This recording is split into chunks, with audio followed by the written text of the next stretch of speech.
de juntas, mesas de coworking, internet para los clientes y además pueden dar su autoservicio y además tienen ejecutivos especializados que los pueden atender. La primera vez que vine me sorprendí muchísimo, me encantó porque hay como distintos ambientes, hay un ambiente más verde, hay muchas salas de juntas, que eso también me gustó, hay un espacio como más relajado, hay terracita. Extraordinario, es un concepto que creo que le hacía mucha falta a la banca en México, la posibilidad que tienes de vivir en un ambiente diferente al de las sucursales bancarias tradicionales. El objetivo de Work Café es generar un espacio donde toda la comunidad pueda tener acceso a salas de coworking, networking, donde puedan tener servicios financieros y no financieros, sin olvidar la parte de banco, pero que tengan la comodidad de venir y trabajar, conocer gente, hacer nuevos negocios.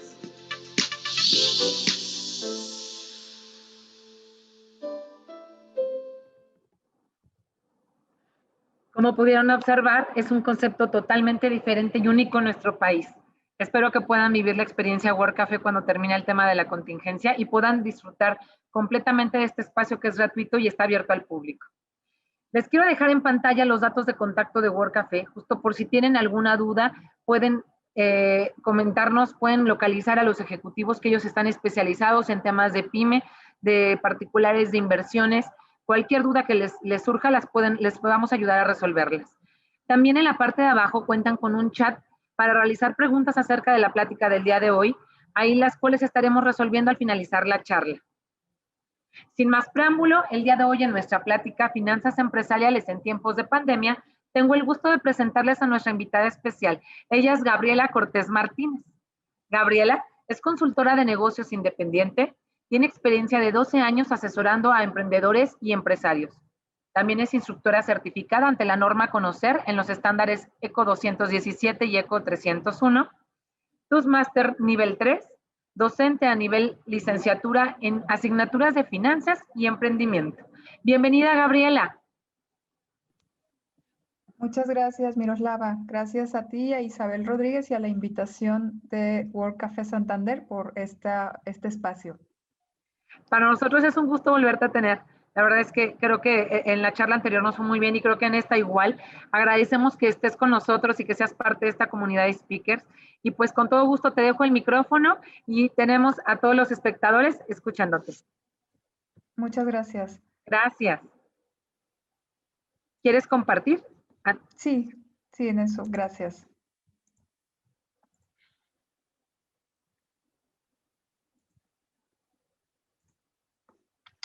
Bueno, en lo que se amplía aquí la pantalla, me parece que ya se ve perfecto. Sí, muchas gracias. Bueno, ya hiciste el favor de presentarme. Como bien comentaba para todos nuestros asistentes, Miroslava, tengo una trayectoria de más de 12 años en temas empresariales y justamente, actualmente me dedico, entre otras cosas, al tema de consultoría empresarial. Esto me ha permitido tener un abanico en cuanto a experiencias atendiendo micro y pequeñas empresas de distintos sectores a lo largo de varios años.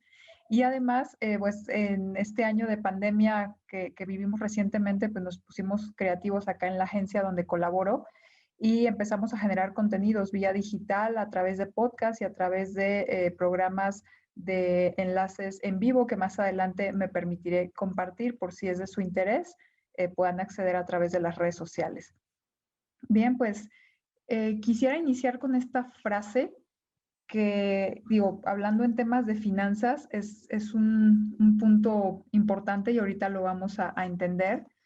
Dice por aquí esta frase que me encanta y es de Napoleón Bonaparte, que quien no conoce su historia está condenado a repetirla.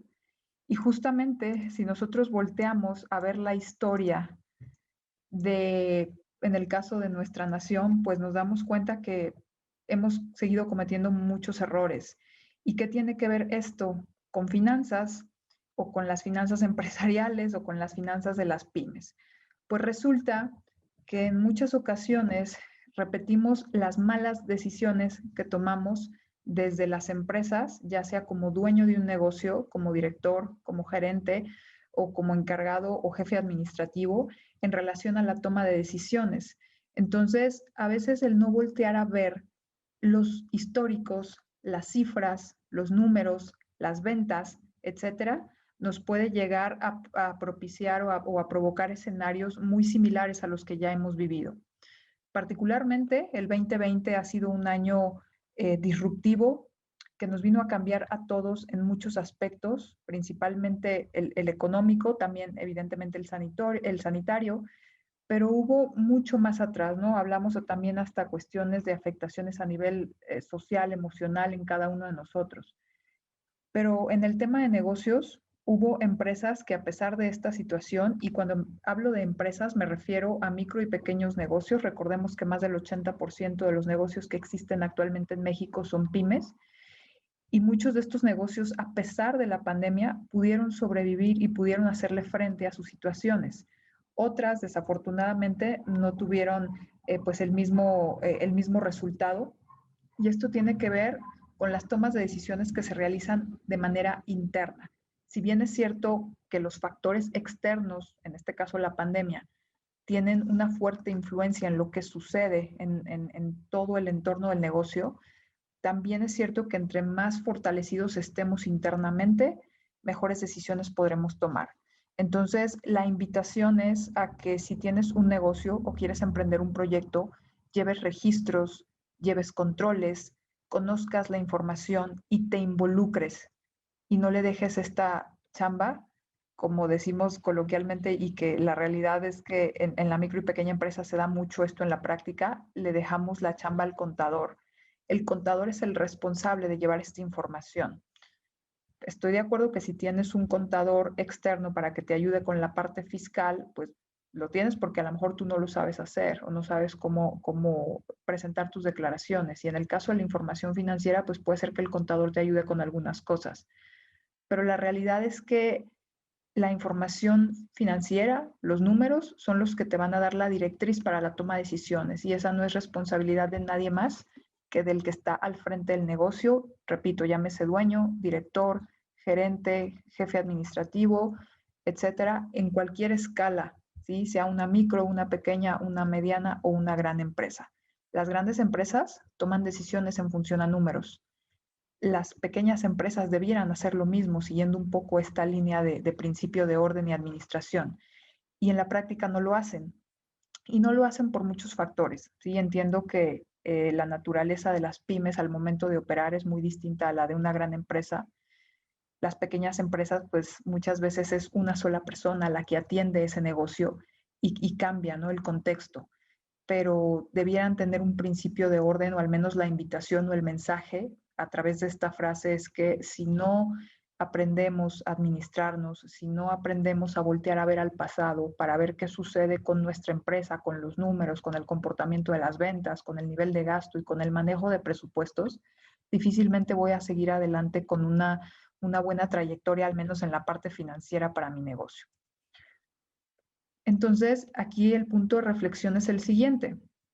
Como emprendedor o como empresario, imagínense ustedes a alguien que decidiera poner un negocio y no entendiera de finanzas. Vámonos un poquito más lejos. Como persona, ¿tienes cultura financiera o no la tienes?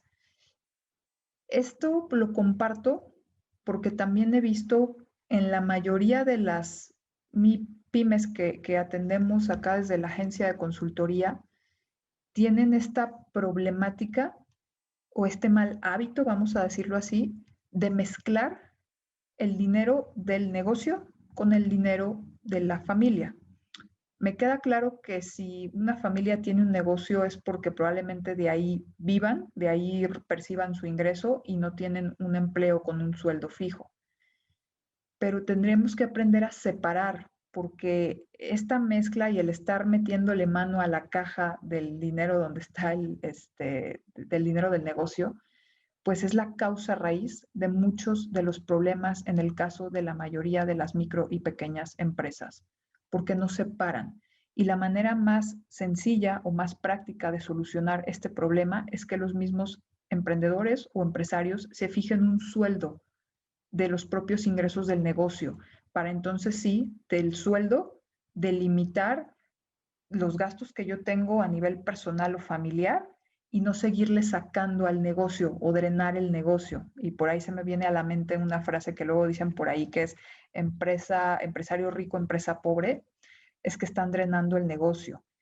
Y lo que a veces no entendemos es que es un juego bien perverso que al rato vamos a ver, este tema del flujo de efectivo, porque el hecho de que una empresa tenga mucho flujo no quiere decir que sea rentable. ¿Sí? Es muy diferente. Una cosa es que la empresa se sostenga solita cuando llegan al punto de equilibrio financiero, y a partir de que llegan al punto de equilibrio, entonces sí lo que se empieza a generar puede ser ganancia o utilidad. Entonces es cuando la empresa se vuelve rentable. Mientras no llegan a ese punto, es importante que administren muy bien todos los recursos que tienen en la empresa, no solamente los financieros, los recursos materiales, los recursos de capital humano, todo lo que inviertan debe ser muy, muy cuidado y muy administrado. Y si no hacemos esto, pues la misma conducta que tienes tú como persona en tus hábitos de compra, en tus hábitos de gastos y en tus hábitos de consumo, los vas a trasladar al negocio. Y también lo comento porque un alto porcentaje de la micro y pequeña empresa que tenemos aquí en México, además de tener esa particularidad de que son pymes, tienen además la cuestión ahí anexa de que son empresas familiares.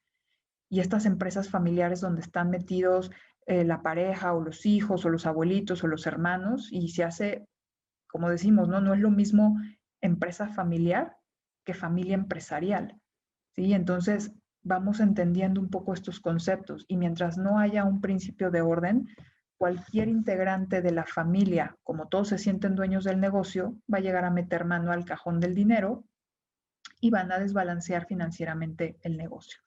Entonces, repito, esta conducta, tú nada más reflexiona y te invito a que pienses si gastas mucho, gastas poco, si tienes hábito de ahorrar, que por ahí los expertos de finanzas personales comparten que mínimamente tendríamos que ahorrar por hábito el 10% mensual del ingreso que percibimos.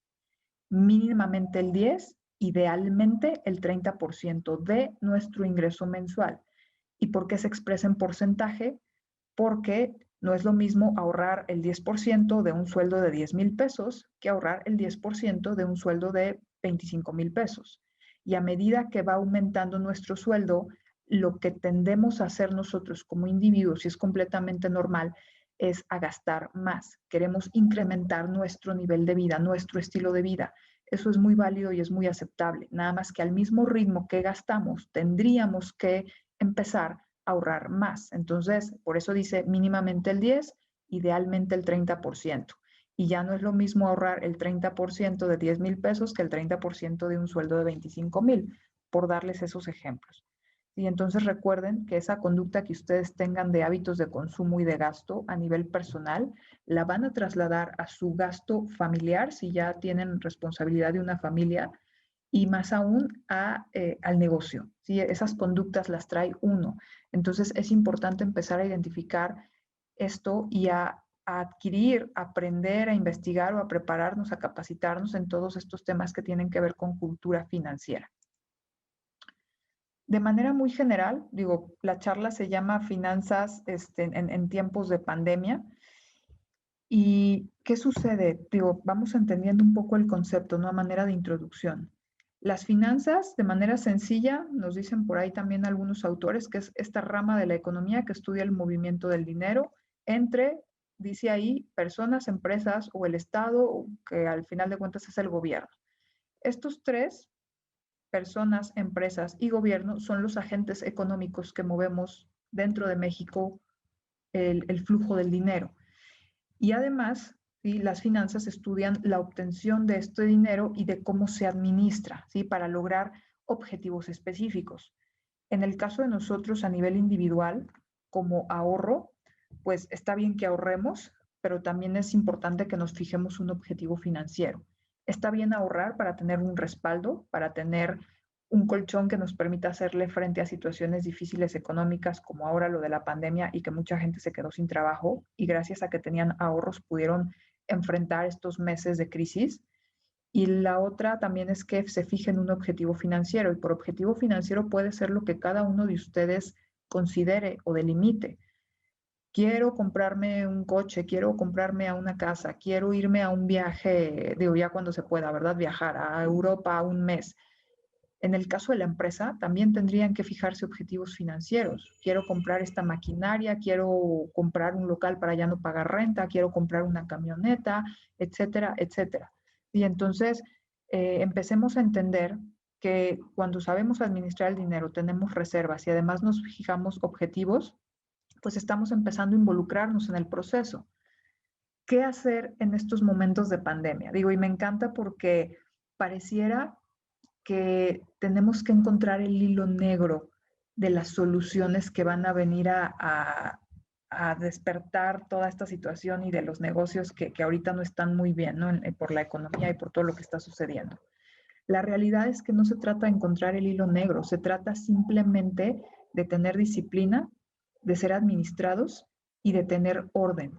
Y en este esquema les comparto algunos aspectos importantes que debo de llevar a cabo o que me ayudarían a mí, si estoy al frente de un negocio o de un proyecto de emprendimiento, a poderlo gestionar de una mejor manera. Esa es la palabra, creo, gestión, ¿sí? Porque entonces en los círculos que ustedes ven ahí, habla de presupuestos, habla de no hacer compras de pánico, habla de inversiones, habla de liquidación de deudas, habla de ahorro de fondos de emergencia, uso de tarjetas de crédito, son muchos temas. Aquí lo importante es que tú, desde la empresa, ¿qué es lo que vas a hacer? ¿Sí? Porque creo que tendrían que partir de una base muy sencilla que ahorita vamos a ver, que es a identificar sus gastos, a detectar y a calcular muy bien sus costos y a delimitar entonces en base a ese gasto y a ese costo el nivel de ventas que tuvieran que generar y entonces a fijarse metas de venta y hacer estrategias ya más enfocadas quizás de marketing o temas de publicidad ahora con toda esta detonación de plataformas digitales y uso de redes sociales, pero con un objetivo en particular. Por eso en las empresas se habla mucho de indicadores clave o indicadores de medición o en inglés que luego le llaman los famosos KPIs, ¿no? Los indicadores de desempeño. En la micro y pequeña empresa realmente en su práctica diaria no los utilizan como tal, pero sin utilizar demasiado estos conceptos, que de repente pudieran ser muy técnicos. Si tú tienes una pyme, simplemente siéntate a hacer cuentas y a definir cuánto necesitas vender mínimo para cubrir tus gastos y tus costos de operación. Y eso, justamente, el equilibrar eso es lo que se llama el famoso punto de equilibrio financiero en una empresa. Cuando la empresa empieza a generar las ventas suficientes para cubrir gastos, costos, no hay una ganancia como tal, pero tampoco estoy perdiendo. Es decir, el empresario ya no le mete de su bolsa, ¿sí? Y dentro de esos gastos, ahí es donde va el sueldo de los emprendedores y de los empresarios. Pero cuando lo entendemos desde esta óptica, cambia el contexto. Y entonces vamos partiendo de estos conceptos generales, que son 5 y son muy básicos, nada más para aterrizarlos. Ahí viene ingresos, ahorro, gastos, inversión y endeudamiento. En el caso de las empresas, hablando particularmente de las pymes, los ingresos que perciben vienen casi exclusivamente de sus ventas, es decir, de lo que generan de operaciones de los productos o servicios que ofrecen y que están vendiendo. En el caso de empresas quizás mucho más grandes, las grandes empresas, sabemos que empiezan a generar ingresos de otras maneras, por ejemplo, regalías, temas de patentes, cuestiones de marcas. Eso ya les genera a esas grandes empresas un ingreso extra que no viene necesariamente de las ventas. Pero en el caso de las pymes no es así. Entonces, si tus ingresos como empresa dependen exclusivamente de tus ventas, haz un presupuesto y planea tus ventas, así como lo vemos en tantos casos que a lo mejor no lo percibimos porque lo vemos desde el otro lado como clientes. Particularmente, no sé, poner un ejemplo, ¿no? El caso de los vendedores, cuando queremos comprar a lo mejor un coche nuevo y vamos a investigar precios y modelos a todas las agencias Y entonces los vendedores luego te dan como un seguimiento porque a ellos les interesa que evidentemente les compres a ellos el coche porque ellos tienen una meta de ventas que cubrir, cada uno tiene una cuota de ventas que cubrir, ya sea en número de unidades, en número de vehículos o en cantidad, hablando en monto. Tú necesitas vender 1,000,000 de pesos este mes, tú sabrás cómo le haces, si vendes 2 o 3 coches de los caros o vendes 10 coches de los no tan caros, pero tienen sus ventas bien identificadas y bien planeadas. Y eso no es nada más a capricho de los jefes de arriba, sino que está todo bien calculado al punto de decir, es que si no vendemos esta cantidad, no nos va a dar, los números no nos van a dar. Y entonces, en el caso de los ingresos, viene de las ventas, hay que planear nuestras ventas. En el caso del ahorro, así como a nivel personal tenemos el ahorro que les compartí hace un momento, a nivel empresarial tendríamos que generar algo que se llama reserva financiera. Ideal, bueno, también mínimamente una empresa sana financieramente tendría que tener por lo menos en su reserva 3 meses de su operación.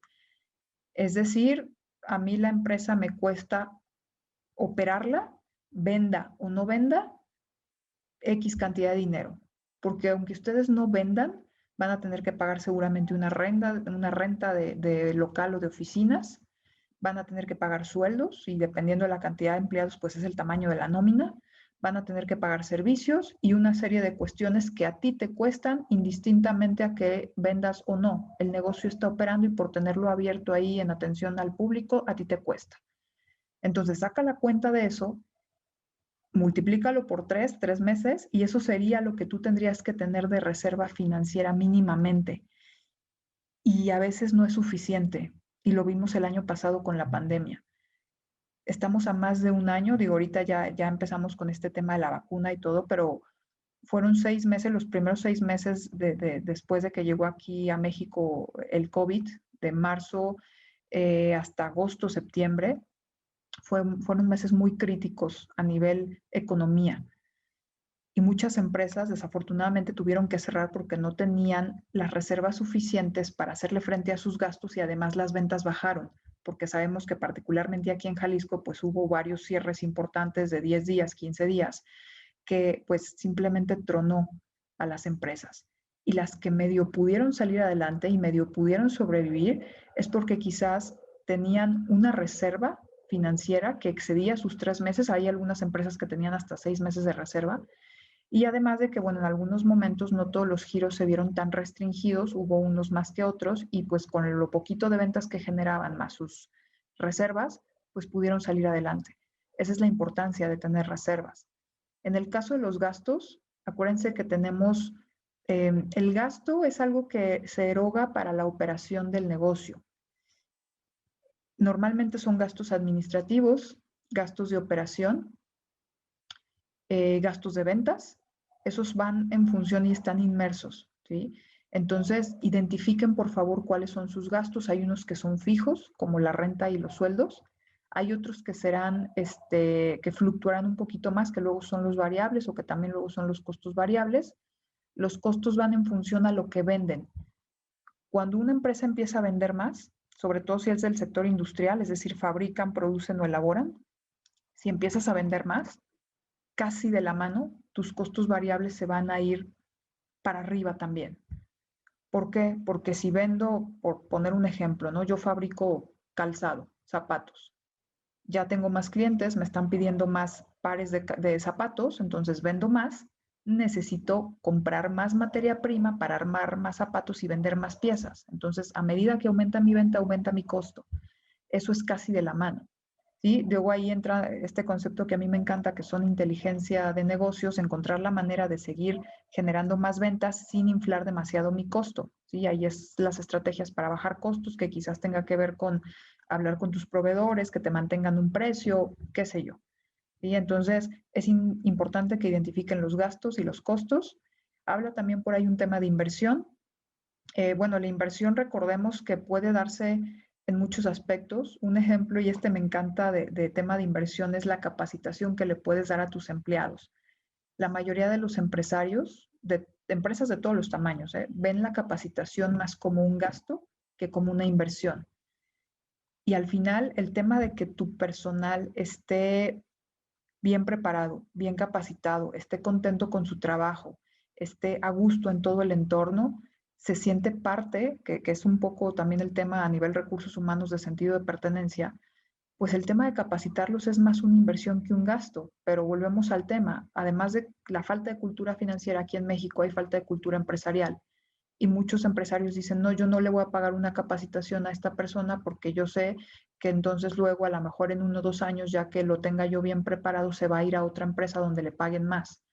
Dices, híjole, pues es que también tú como empresa, quizás aunque seas una pyme, tendrías que gestar un tema de plan de vida y carrera para tus empleados o en un sentido tener esta claridad de que pues sí, probablemente va a haber empleados que se van a ir, pero pues ya hiciste algo bueno por el mundo, ¿no? Desde esa óptica, o sea, ya lanzaste a un profesionista hacia afuera mejor capacitado. Y el tema del endeudamiento, este también es importante porque el endeudamiento es esa capacidad que tiene la empresa para afrontar una deuda. A veces no entendemos por qué si vamos a pedir un crédito a una institución de cualquier índole para mi negocio, esa institución no nos autoriza el crédito si tú sabes como empresa que lo necesitas. Pues sí, pero a lo mejor tú pedías 1 millón de pesos, pero tu empresa no da para pagar esa deuda de 1 millón de pesos más el respectivo interés, aunque te den el plazo máximo que pueden ser 4 o 5 años. Entonces hay que entender, sí, que a veces el nivel de endeudamiento que podemos llegar a tener está limitado por los mismos ingresos que generamos de las ventas, ¿sí? ¿Qué les comparto aquí? Bueno, tenemos los elementos de costeo. Yo les decía hace un momento que a nivel que aumentan mis ventas, muy probablemente van a aumentar mis costos de operación o mis costos en relación a esto.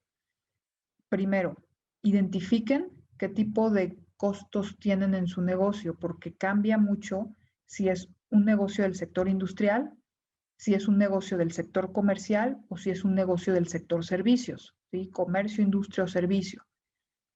Si fabrico, manufacturo, produzco, elaboro o compro una materia prima, la transformo, la proceso y luego vendo eso como producto final, soy sector industria.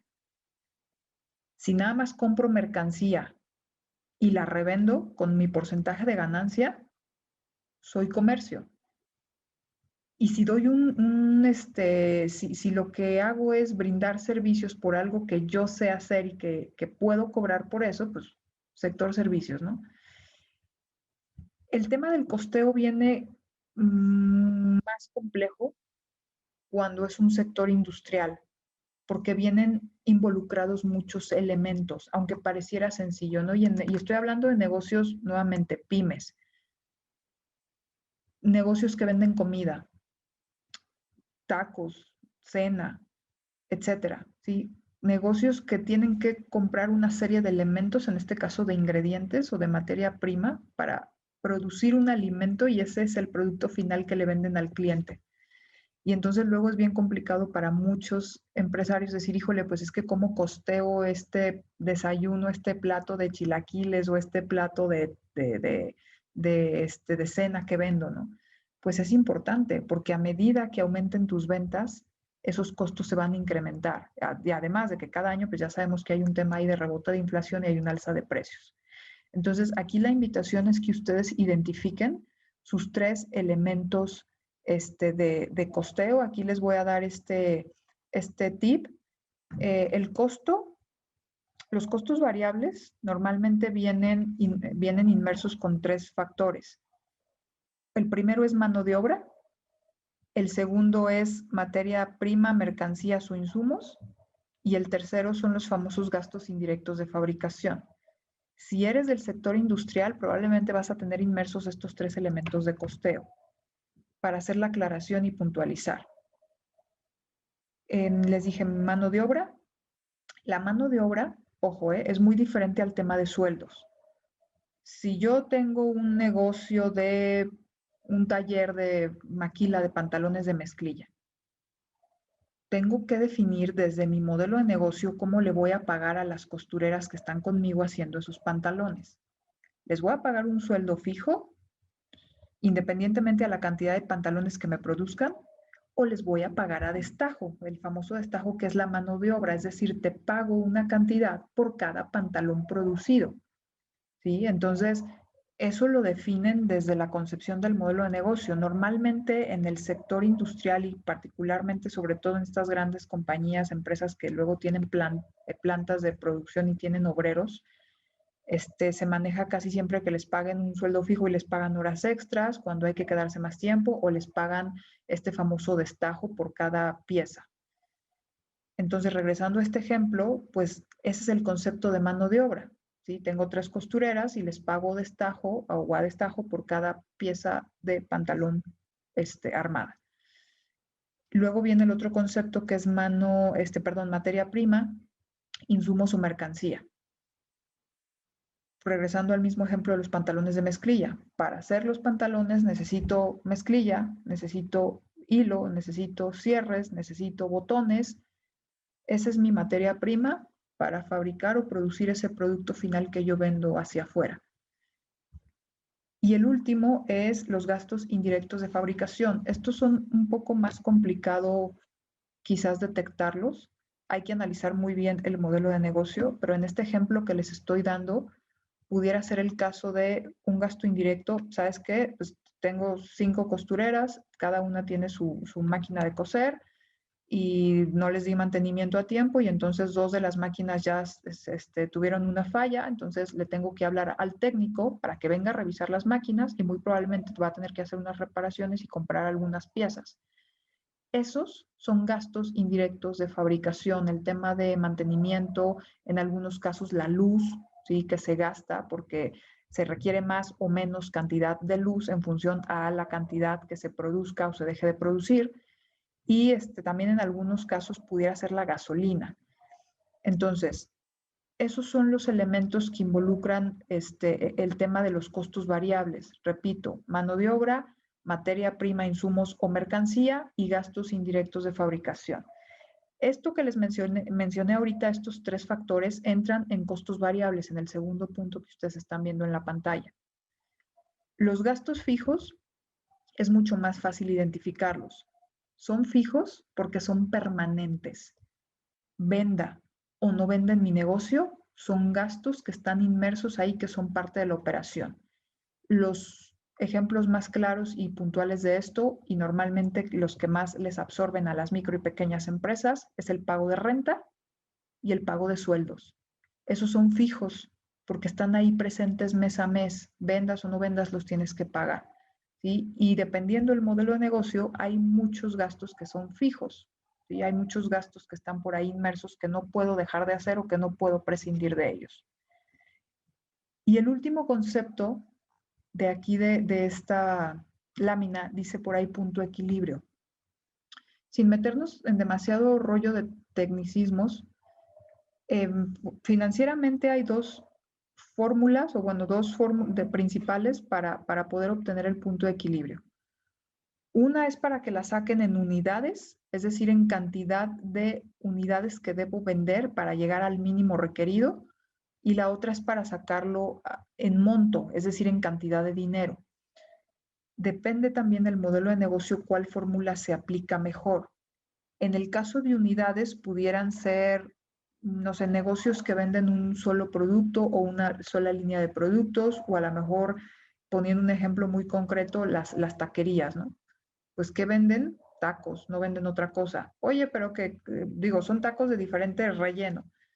Sí, pero al final de cuentas son tacos y más o menos mantienes los mismos precios. Digo, ahí se hace un cálculo de costeo, pero pues es decirle al empresario, ¿sabes qué? Tienes que vender X cantidad de tacos al día, a la semana o al mes para salir con tus costos, y a partir de ahí hacia arriba es utilidad para ti, es ganancia.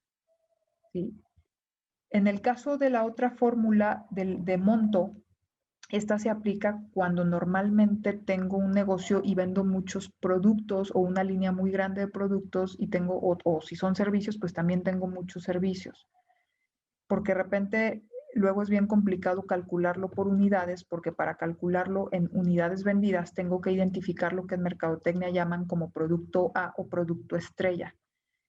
Esta clasificación de los productos o servicios, y si lo quieren buscar les paso también el dato para que se documenten, tiene que ver con la matriz BCG. A nivel mercadológico es la matriz Boston Consulting Group. Es una matriz que diseñó justamente esta agencia, esta casa consultora, y clasifica los productos en 4 categorías: producto estrella, producto vaca, producto perro y producto interrogante. Esa es la clasificación.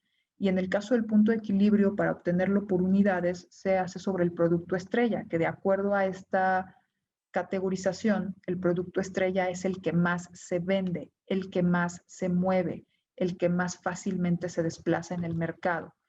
Ojo, no quiere decir que porque sea el que más se vende, sea el que me deje más utilidad. ¿Sí? El producto que me deja más utilidad es el que se caracteriza como producto vaca. ¿Sí? Por eso les digo, está interesante esta clasificación. Si la quieren buscar, hay mucha información en internet al respecto de esto. Y particularmente en el caso del punto de equilibrio por unidades, se hace sobre el producto A, que es el más vendido, el que más se mueve. Bien, pero no necesariamente el que más ganancia o utilidad me deja. ¿Sí? Y en el caso de la otra fórmula que les decía, por monto, pues variará mucho. Les comentaba que era sobre todo para negocios que pues tienen una línea de productos muy grandes. Es difícil identificar cuál es el producto estrella, o hay muchos productos que son estrella porque se venden más o menos al mismo volumen y de la misma manera, y entonces mejor la saco saco este cálculo por monto, ¿no? Y es sencillo porque en el caso de cualquiera de las dos fórmulas, ¿qué datos necesito para obtener el punto de equilibrio? Necesito el precio del producto A cuando es por unidades, necesito el total de mi gasto fijo mensual y necesito las ventas. El punto de equilibrio se genera por mes. Y en el caso de la otra fórmula, que es por unidades, necesito mis ventas totales, mis gastos totales y mis costos totales. Y con esos 3 datos puedo sacar mi punto de equilibrio. Al obtenerlo de manera mensual, tengo una base, y esto mucha gente no lo sabe, ¿sí? Cierro mes, vamos a suponer que, bueno, acaba de cerrar el mes de abril, ¿no? Hago mi cierre de mes de abril, vendí tanto, gasté tanto y me costó tanto. Ok, aplico la fórmula financiera al punto de equilibrio, saco esta información, y el dato que yo obtenga de punto de equilibrio del mes de abril al cierre del día 30, ese dato es mi meta de venta del mes de mayo, siempre y cuando las variables se mantengan constantes. Si yo manejo los mismos gastos fijos, o sea que no fluctúan demasiado, un promedio del mismo costo, y las ventas se mantienen, ese dato que yo obtenga de mi punto de equilibrio del mes de abril, por ejemplo, es mi meta de ventas del mes de mayo. Termina mayo, cierro mayo, hago nuevamente el cálculo del punto de equilibrio del mes de mayo, y ese dato que yo obtenga va a ser mi meta de ventas del mes de junio, y así sucesivamente. Repito, siempre y cuando las variables se mantengan constantes, porque también si fluctúan demasiado sus gastos y sus costos, que en las grandes empresas esto suele estar mucho más controlado que en las pymes, porque también es una realidad. En el caso de las pymes, cuando estamos revisando información financiera, en el caso de que tengan información financiera, porque el problema viene más atrás, la mayoría de las pymes no genera registros, o los genera de manera no tan clara, un poco desordenada, todavía como con cuestiones más rudimentarias, ¿no? O sea, a veces hasta en un cuaderno y a lápiz generan sus registros. Aquí la invitación es que empecemos a ser más formales con la administración de nuestro negocio, aunque sea un pequeño negocio. No les estoy diciendo que gasten en un software o en una herramienta, en un CRM, en un RP, en un punto de venta para que tengan esa información. Aprovechen las herramientas que tienen a su alcance, que creo que un Excel está al alcance de todos o de la mayoría. Y teniendo información en un Excel podemos hacer muchas cosas, ¿sí? Y es lo que normalmente les recomiendo a las microempresas que no tienen todavía los recursos para gastar en algún sistema ya más formal, pero teniendo un Excel podemos tomar muy buenas decisiones siempre y cuando la información esté registrada al día. Y justamente ese es el tema, que teniendo estos datos puedo tener la base para tomar decisiones, ¿sí? Entonces, ya con el punto de equilibrio, esa es mi base, ¿sí? Recuerden dicho de una manera muy sencilla, el punto de equilibrio es lo que yo necesito vender mínimamente mes a mes para cubrir mis costos y mis gastos fijos de operación y mi utilidad es igual a cero. Es decir, no estoy generando una ganancia, pero tampoco estoy perdiendo. El negocio está en un punto en el que se mantiene solo. ¿Sí? Ese es el punto de equilibrio y eso es lo que quizás debiéramos nosotros entender desde esa óptica. Ahora, invitación nada más, por favor, también aprendan a manejar sus presupuestos, así como manejamos los presupuestos de los gastos personales, o al menos las amas de casa son muy buenas llevando esto, pues aprendan a trabajar con presupuestos en la empresa, porque eso les va a permitir también fijarse un tope. Las grandes empresas lo hacen y le llaman partidas presupuestales. Este año tenemos, por poner una cifra, 150,000 pesos para la partida de publicidad, para todo el 2021. Y el departamento de marketing sabrá si se gasta esos 150,000 en 2 meses o lo prorratea en todo el año, pero de ahí no te puedes pasar y si te lo acabaste, te lo acabaste. O si es necesario seguir haciendo publicidad, pues vamos a tener que quitarle dinero a otra partida para compensar lo que acá hace falta, que normalmente eso también se da en las grandes empresas. En las pymes normalmente no trabajan con presupuestos. Fíjense un presupuesto. Y es tan sencillo como decir, oye, si la renta del local donde yo estoy me cobra 10,000 pesos, el que me rente el local, saquen el presupuesto proyectado un año. Si son 10,000 pesos mensuales, a un año son 120,000 pesos de presupuesto nada más de la renta del local.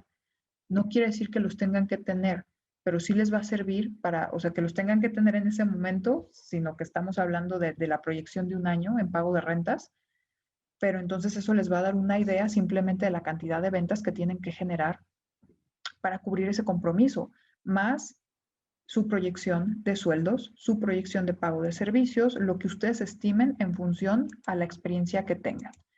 Entonces, aquí les voy a dar de manera general y muy breve, les voy a ir pasando nada más así en la pantalla los tips para que aprendan a cómo manejar su presupuesto.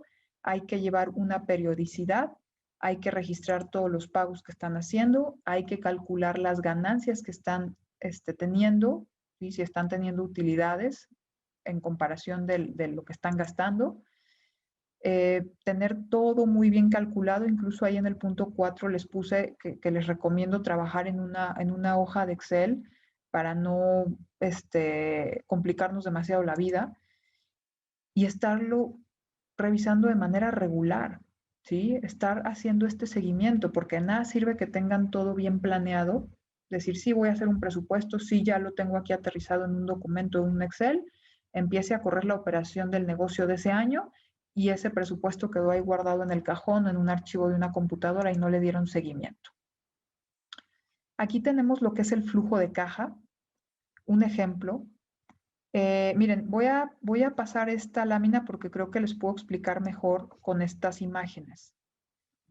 El tema del flujo de caja, digo, y este es el juego perverso que les decía hace rato. No es lo mismo un negocio que vende productos de consumo constante como son las taquerías.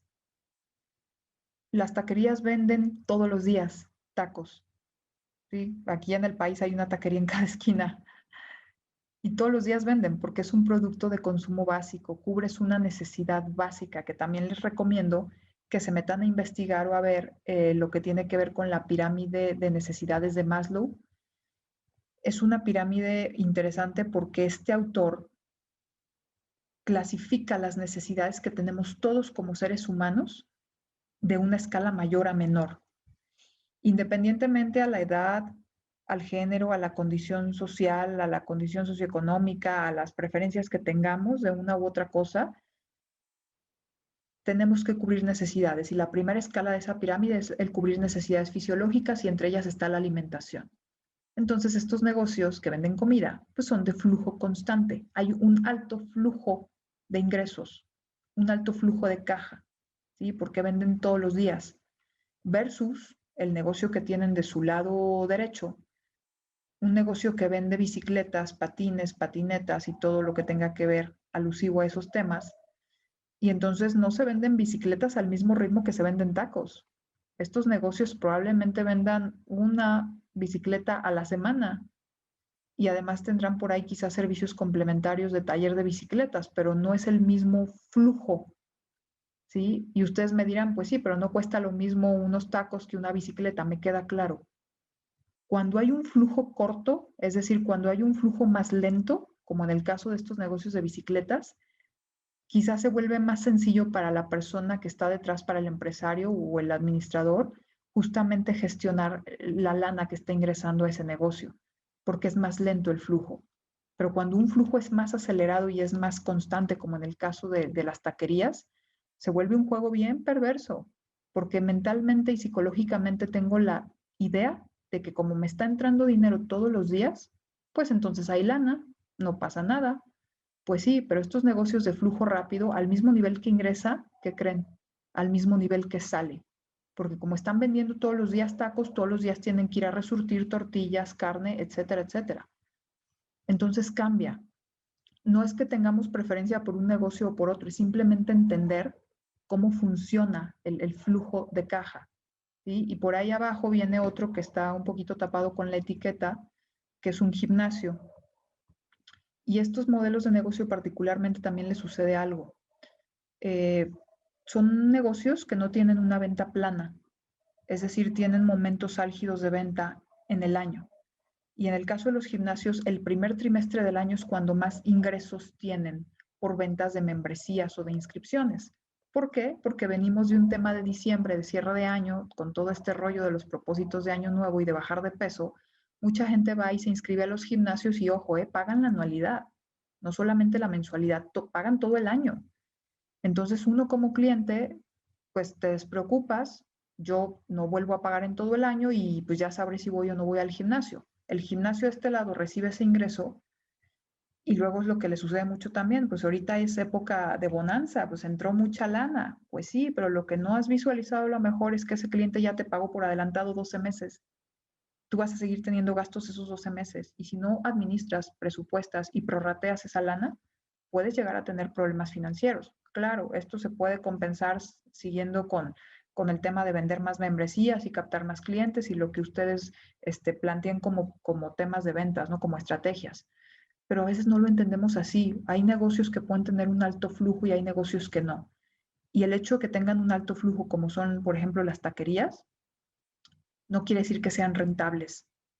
Les da flujo para mantenerse y ahí se la van llevando. Pero hay que ver en qué momento ese negocio se va a hacer un negocio que tenga potencial de crecimiento. ¿Sí? Entonces, perdón. Entonces, miren, con esto prácticamente cerraría la charla. Como recomendaciones finales, por favor, administrense, lleven sus presupuestos, lleven registros, y no les digo que gasten en un sistema, utilicen un Excel o lo que esté a su alcance, hagan sus cuentas y denle seguimiento a eso que están gastando. Estemos o no estemos en tiempos de pandemia, se los dije al inicio de la charla, no se trata de descubrir el hilo negro. La pandemia, pues afortunadamente parece que ya vamos un poco de salida, ahora con el tema de la vacunación, todavía nos falta probablemente todo este año, pero más allá de la pandemia, piensen, siempre va a haber un factor externo, porque eso me encanta también, siempre es culpa de todos los demás, ¿sí? Es del gobierno, es de las instituciones, es de la pandemia, es etcétera, etcétera. Cuando realmente mucho de esto, de lo que hablamos el día de hoy, no se controla de manera externa, se controla internamente en las empresas o debiera controlarse internamente y no lo hacemos. Y entonces, esa es la invitación. Y bueno, me gustaría nada más compartirles. Yo participo, la agencia de consultoría donde yo estoy se llama Consulta y justamente ahora estamos generando estos contenidos. Traemos este proyecto de Consulta Radio con mi colega David Sánchez. El que está del lado derecho es el podcast que yo tengo, que está disponible en Spotify, se llama Espacio Divergente y cualquier duda o situación, nosotros estamos en la ciudad de Guadalajara. Hemos estado dando también servicios vía virtual, hemos tenido que migrar nosotros también a esta cuestión. Sé que muchos de ustedes pues probablemente estén en Ciudad de México o estén en diferentes puntos del país, pero pues eso no nos va a limitar. Si necesitan una consulta o algo, ahí están los datos, ahí está el WhatsApp donde los podemos estar atendiendo si tienen dudas e invitarlos a escuchar las transmisiones en vivo por Facebook Live todos los viernes de 11 a 12 del día a través de Facebook Consulta. Muchísimas gracias a todos. Miroslava, creo que hay algunas preguntas, no sé si quieren que las revisemos. Sí, justo, la verdad es que gracias. Muchas gracias, Gaby. Muy buena la charla. Nos tenías a todos bien metidos. Y déjate comento. Tenemos por aquí algunas preguntas. Tengo una donde nos dicen, ¿cómo puedo comenzar a elaborar el presupuesto de mi pyme? Ok.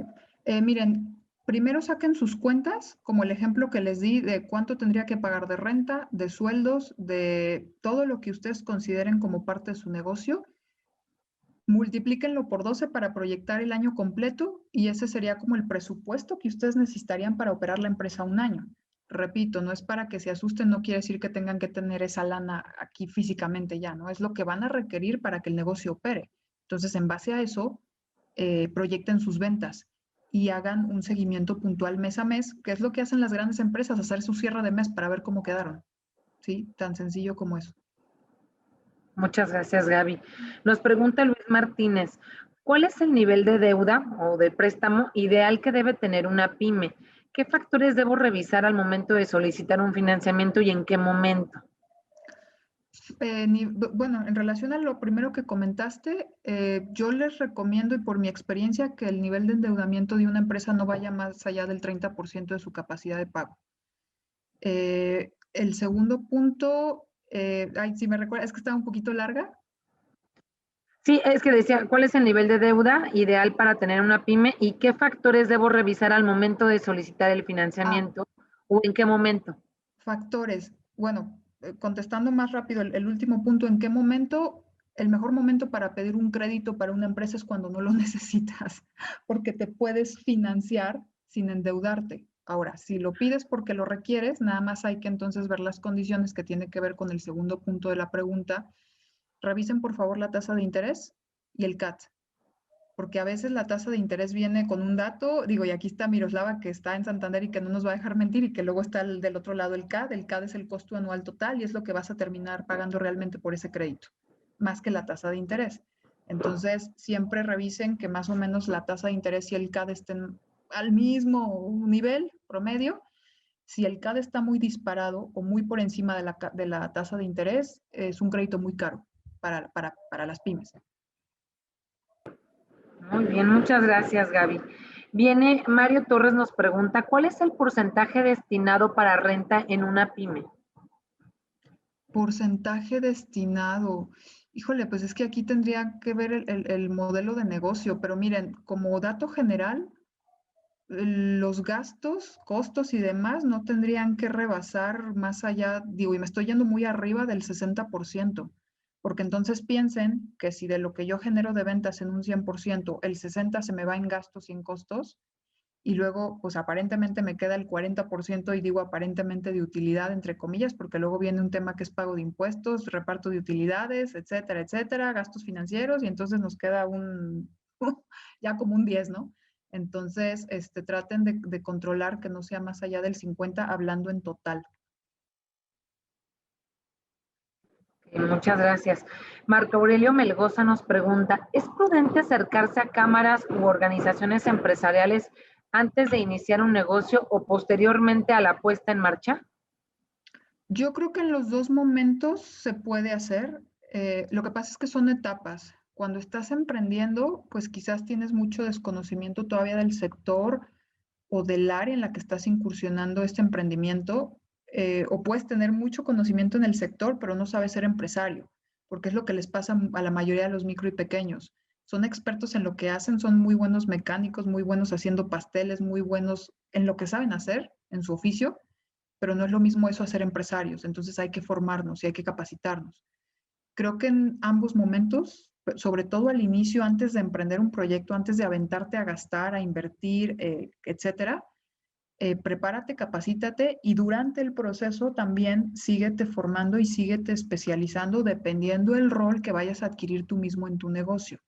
¿Sí? Porque hay quienes, aunque sean los dueños del negocio, son los vendedores y contratan luego más gente para que les hagan la chamba administrativa. Digo, depende de lo que tú quieras hacer dentro de tu negocio. Muchas gracias, Gaby. Nos preguntan una más. ¿Cómo saber cuánto ahorrar si no se tiene un ingreso fijo? Esa es muy buena. Miren, el tema de cuando no tengo un ingreso fijo, ¿cuánto ahorro? Entiendo que tiene que ver con los temas de flujo, pero entonces, pues ahora sí que hazlo, como digo, ¿no? Hazlo fraccionado o hazlo por operación. Si tú tienes un ingreso variable porque trabajas independiente, eres autoempleado o tienes, te pagan por honorarios y entonces no tienes algo fijo, pues hazlo fraccionado. De ese ingreso que te llega en diferentes momentos, pues trata de ahorrar el 10%. Es lo mismo, son porcentajes, ¿sí? Porque si no, y eso, ahora sí como decimos, lo amarras y como tú ahorres, lo echas a tu cuenta de ahorros, a tu alcancía, debajo del colchón, donde tú quieras, pero hazlo, ¿sí? Porque si no, ya vimos las consecuencias que puede tener no tener ahorros, tanto a nivel personal, familiar y empresarial. Muy bien, Gaby. Y mira, tenemos una última. Nos preguntan, ¿qué recomiendas hacer con el ahorro previo a destinarlo a un gasto? ¿Invertirlo en qué? Bueno, cuando un ahorro, no sé si se refiere a ahorro personal o ahorro de la empresa, creo que va a ser a la empresa, pueden hacer las dos cosas. Nunca dejen a la empresa sin reservas financieras, nunca. Entonces, de eso que están ahorrando para la empresa, puede ser la recomendación, 50% déjalo ahorrado permanentemente o de forma constante y el otro 50% busca invertirlo en activos que te generen valor, es decir, que le den la vuelta al dinero. Activos fijos como equipamiento, cuestiones de maquinaria, herramienta que te vayan a generar, o sea, no nada más compres por comprar, sino que sí te generen a lo mejor un vehículo para la empresa, qué sé yo, una camioneta de carga. O activo circulante puede ser reabastecer tu inventario. Ahorita a lo mejor el proveedor te está vendiendo barato, vas a necesitar esa mercancía en 3, 4 meses, no es perecedera, no se echa a perder, tengo espacio de almacenamiento y si se la compro ahorita me puedo ahorrar una lana que si se la compro en 4 meses que probablemente la mercancía va a estar más cara. Invierte en activos, cosas que te generen valor, porque recordemos que a nivel contable hay activos y pasivos. Activo es todo lo que mete dinero a mi bolsa, pasivo es todo lo que lo saca y de la misma manera en la empresa. Activo es todo lo que mete dinero a mi empresa, paguen el registro de su marca, ese es un activo intangible, pero es un activo. A lo mejor si están desarrollando fórmulas o cuestiones de patentes, paguen el tema de las patentes, paguen derechos de autor, ese tipo de cosas que les pueden generar valor en un corto, mediano o largo plazo. Oye, Gaby, pues muchas gracias. Vas a ver ahí muchas felicitaciones porque nos encantó la Gracias. charla. Para nosotros ha sido un placer tenerte con nosotros nuevamente y creo que nos das muchos tips y aportaciones muy buenas. Muchas gracias por acompañarnos. Gaby, ¿quisiera cerrar con algo? No, pues nada más invitarlos a que lleven la administración de su negocio correctamente y si tienen oportunidad de escucharnos a través de Consulta Radio, les va a gustar. Tenemos temas de desarrollo humano, empresarial y ahí se hace una buena plática ahí con mi colega. Ah, muy bien. Muchas gracias, Gaby. Que tengas una excelente tarde y esperamos tenerte pronto igual con algún otro tema, así como comentas de las charlas que tienes. ¿Vale? Muchas gracias. Buena tarde a todos. Hasta Bonita luego. tarde. Y me encantaría, para finalizar, les quiero dejar de nuevo los datos de contacto de World Café. Sí, que tengan contemplado que pueden hablarle a nuestros ejecutivos y los podemos asesorar, ya sea vía telefónica, vía remota o aquí en sucursal. Que sepan que tenemos todo el tema de asesoría financiera, productos, sobre todo tema de créditos hipotecarios, inversiones y aperturas de cuentas o inversiones. También les dejo nuestra página web con la dirección para que puedan asistir y les mantendremos informados en cuanto tengamos todos los servicios para que vengan a visitar nuestro espacio y hagan uso de él. Si alguien de ustedes desea participar como speaker, favor de mandar su CV al correo workcafe@santander.com.mx. Ahorita se los voy a poner también en el chat. Y los queremos invitar también a nuestra siguiente charla. Esta será el próximo jueves 13 de mayo a las 16 horas. Será impartido por Ever Hernández con el tema Afina los últimos detalles para tener un hot sale exitoso. El link de esta charla y el calendario de todas nuestras pláticas los podrán encontrar en santander.com.mx, personas y World Café. Espero que estos temas sean de ayuda e importancia para todos ustedes y los estamos esperando y viendo en la próxima semana. Bonita tarde. Pasar tu nómina a Santander es como ponerle algo más a tu quincena. ¿Pero qué?